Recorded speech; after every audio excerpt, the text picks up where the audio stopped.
there are so many games that I don't know how much room there is for a specific feature innovation anymore. Nearly any feature you can name exists somewhere in some reference point, likely in a game that's even adjacent to you. So we never saw Valorant as a feature fight.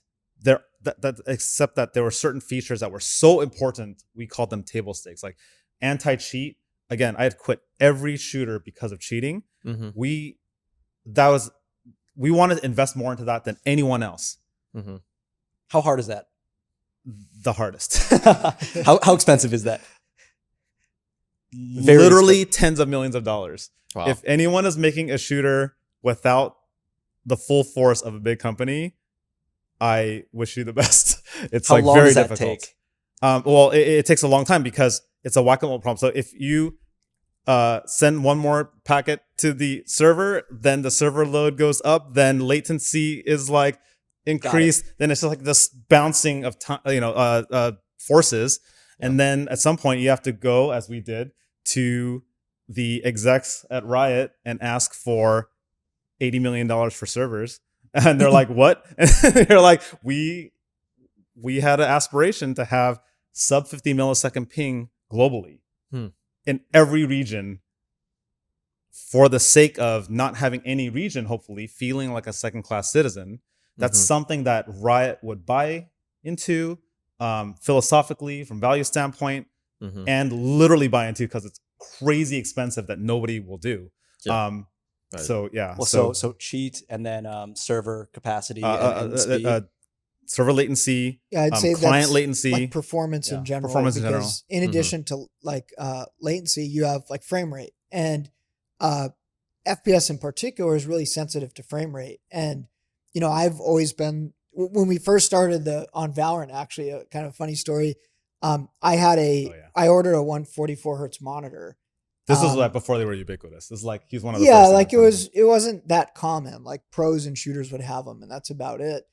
And every new team member that would come in, what do you don't notice anything? No human eye can see past 60 hertz. There's no way. Right? Yeah. And slowly I watched as all their like 60 hertz monitors on their desk swapped out for the 144s. They'd always come over and ask, how do I get one of those? Because once they played the game and I kind of sat down and showed them like, hey, watch the difference from like when I peak this angle against you on both monitors. And we would sit there with like 1,000 hertz camera and record all the differences of monitors, latency differences, trying to understand how we can get to a tight experience as possible. And it was just awesome seeing people appreciate that and like resonate with what the pros see and what they care about. And we wanted to expand that and provide that for a lot of the audience. Watch the whole team just ascend. Well, it's like, oh, sorry.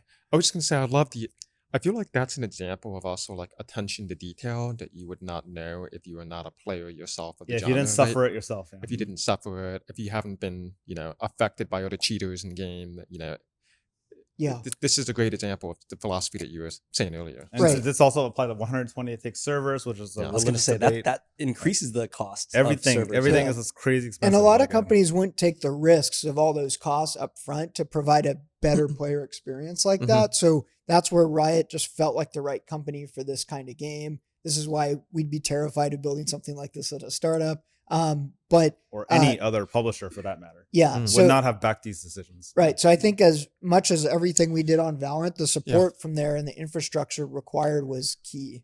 And these were not like, back of the box bullet points. They're like, if they're there, you love it and you don't notice. If they're not there, you rage and you quit and you uninstall.